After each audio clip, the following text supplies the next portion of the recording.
ወደ ውስጥ በስፋት ገባበታለሁ በማስረጃ እየተደገፈ በኢትዮጵያ ታሪክ ውስጥ ሻዕቢያና ኢሳያስ ያልገቡበት አንድም የኢትዮጵያ ታሪክ የለም። ታውና ደቂቃ ድረስ ለኢትዮጵያ በተባለ ሁኔታ በሙሉ ኢሳያስ አፈወርቅና ድርጅቱ አሉበት። እንዴት መቼ የሚለውን በዝርዝር እንግዲህ ስንገባ የምጠቅሰው ይሆናል ማለት ነው። እንግዲህ ኢሳያስ አፈወርቅ ማን ነው? ኤርትራዊ ነው? ትግሬ ነው? የሚለው ጥያቄ መልሱ ኢሳያስ ትግሬ ነው። በታሪክ የኤርትራም የትግራይም 67 ዓመት ወደኋላ ከተመለስን ሁሉም አንድ ህዝብ ነው። ነገር ግን ዛሬ እነሱ ባላቸው መመዘኛ መሰረት እንግዲህ ትግሬ ኤርትራዊ በሚለው ከተካሄደ ኢሳያስ አፈወርቅ የትግራይ ተወላጅ ነው ማለት ነው። አባቱ አቶ አፈወርቅ አብርሃ ይባላል። አፈወርቂ የሚለው በኋላ ኤርትራዊ ለማስመሰል የተጨመረ እንጂ አቶ አፈወርቅ አብርሃ ነው የሚባለው። እናቱ ወይዘሮ አዳነች በርሄ ይባላሉ። ኤርትራዊ ለማስመሰል አድሃነች የሚል ስም ነው የተሰጣቸው። አባቱ የመጡት ያው ከተንቤን አውራጃ ሲሆን በትውልዳቸው ግን ያው ከአጋሜ አውራጃ ነው ማለት ነው። ይሰሩ የነበረውም በትግራይ ክፍለ ሀገር በመቀሌ ነበር።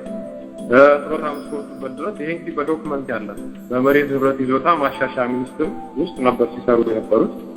እናትየውም ደግሞ የአድዋ አውራጃ የይሃ ተወላጅ ነበሩ ማለት ነው።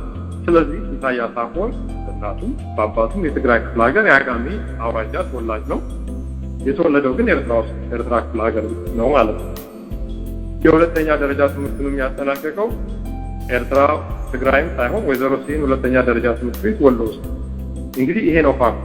አሁን ይሄን ፋክት በማስረጃ ባካፕ ለማድረግ በትክክል መረጃው ላይ ያለውን እንዳናነፈዋል። ምክንያቱም በጣም ጠቃሚ ነው። ኢሳያስ አፈወርቅ ኤርትራዊነት ተረት ነው ወይንስ እውነት ነው ይላል። የኢሳያስ አፈወርቅ አባት አቶ አፈወርቅ አብርሃ ይባላሉ። እናቱ ወይዘሮ አዳነች በርሄ ይባላሉ። ልጆቻቸውም አንደኛ አቶ አማራ አፈወርቅ፣ ሁለተኛ አቶ ኢሳያስ አፈወርቅ፣ ሶስተኛ አማኑኤል አፈወርቅ፣ አራተኛ አቶ ኤርሚያስ አፈወርቅ፣ አምስተኛ አቶ ዮናስ አፈወርቅ፣ ስድስተኛ ወይዘሮ ጽጌረዳ አፈወርቅ፣ ሰባተኛ ወይዘሮ አሪዮን አፈወርቅ ይባላሉ ይላል። እንግዲህ ሰባት ናቸው ከኢሳያስ አፈወርቅ ጋር ማለት ነው። ግን አንደኛቸውም በኤርትራ ክፍለ ሀገር አይኖርም። ከዚህ ቀጥሎ ምን ይላል? የኢሳያስ አባት አቶ አፈወርቅ የመጡት ከተንቤን ሲሆን ዘራቸው የኢትዮጵያ አካል ከሆነው ከትግራይ አጋሜ አውራጃ ነው ይላል። የአቶ ኢሳያስ አባት ይሰሩ የነበረው በትግራይ አስተዳደር ክፍለ ሀገር በመቀሌ መዲና ነበር። ጥሮታ እስከወጡ ድረስ በመሬት ንብረት ይዞታ ማሻሻያ ሚኒስቴር ውስጥ ነበር የሚሰሩት ይላል።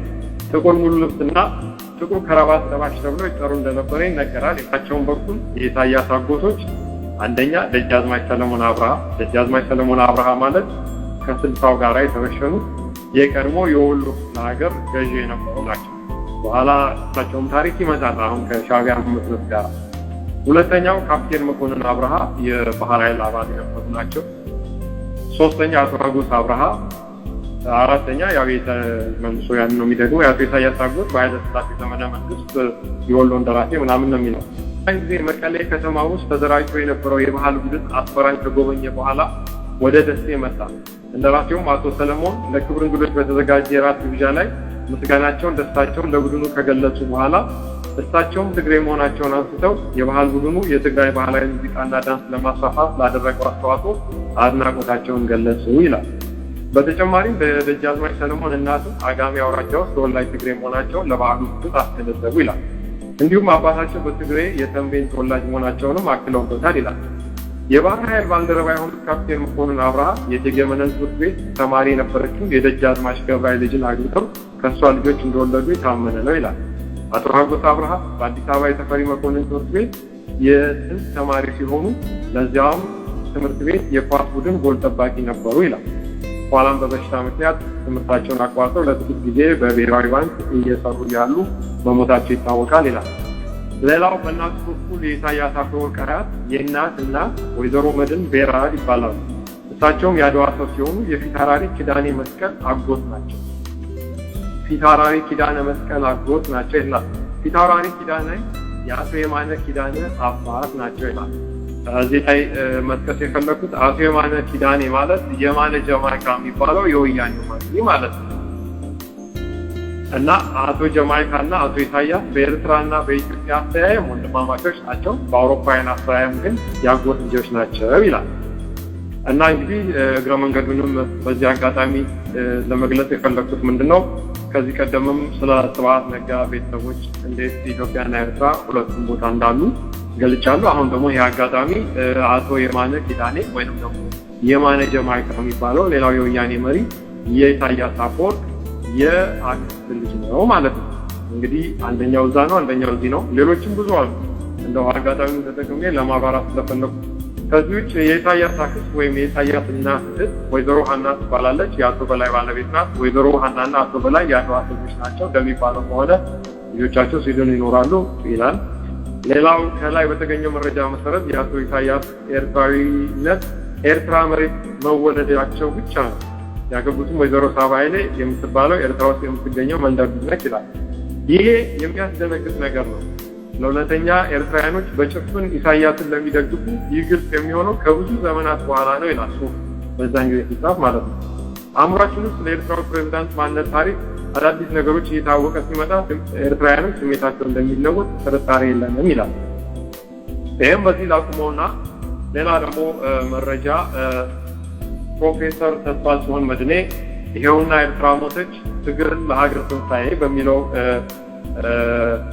ወደ 76 ገጽ የሚሆን ጽሁፍ ከሁለት ከሶስት ወር በፊት አውጥተዋል። በነገራችን ላይ ፕሮፌሰር ተስፋጽዮን መድኔ ከዛም በፊት መጽሐፎችን አሳትመዋል። ስለዚሁ ጉዳይ ብዙ ጊዜ ተናግረዋል። እዛ ላይ ገጽ አንድ ጊዜ እንትን ለማለት የጠቀሱት ነገር አለ። ይኸውም የጠቀሱት ምንድነው የኤርትራው አምባሳደር እንደ ብርሃን ወልደ ጊዮርጊስ ማለት ነው። የኤርትራ አምባሳደር የነበሩት ኤርትራዊው እንደ ብርሃን ወልደ ጊዮርጊስ የኢሳያስ አፈወርቅ የቅርብ ሰው የነበሩ ናቸው። አሁን ከኤርትራ ወጥተው በውጭ ሆነው የጻፉት መጽሐፍ አለ። ገጽ 322 የግርጌ ማስታወሻ 329 ላይ በቅርቡ ባሳተሙት መጽሐፍ ላይ ኢሳያስ ይፈክር ይላል። እሱ መጀመሪያ እኔ በሌለውበት አጋሜ እያላችሁ እንደምታሙኝ ያውቃለሁ፣ ግን እንዴን አሳያቸዋለሁ። ይህችን ሀገር እንዳመጣኋት ድምፅ ማጧን አጠፋታለሁ ብሎ ይዝትብን ነበር የጥቅሱ መጨረሻ ይላል። እና እንግዲህ ስለ ኢሳያስ አፈወርቅ ኤርትራዊ ያለመሆን ሌላም ብዙ ማለት ይቻላል። እና ይሄን ይመስላል እንግዲህ ኢሳያስ ማን ነው የመሳሰሉት ነገሮች የሚለው ማለት ነው። እንግዲህ መጨረሻ ላይ ተከስኩት የሁለተኛ ደረጃ ትምህርቱን ያጠናቀቀው ኤርትራም ትግራይ ሳይሆን ወይዘሮ ሁለተኛ ደረጃ ትምህርት ቤት ነው ብያለሁ።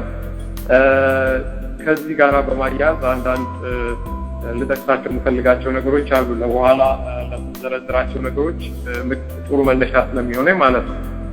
ኢሳያስ ዛሬ በፈቃደኝነት ለገንዘብ ሲሉ የሻዕቢያ ፕሮፓጋንዲስት የሆኑት ግለሰቦች እንደሚሉት አማርኛ መናገር የሚቸግረው ሳይሆን አማርኛ ከመናገር አልፎ ቅኔም መዝረፍ የሚችል ሰው ኢሳያስ አፈወርቅ እንግዲህ ቢያንስ የሁለተኛ ደረጃ ትምህርት ዘመኑን የጨረሰው በወይዘሮ ስሂን ሁለተኛ ደረጃ አጠቃላይ ትምህርት ቤት ነው።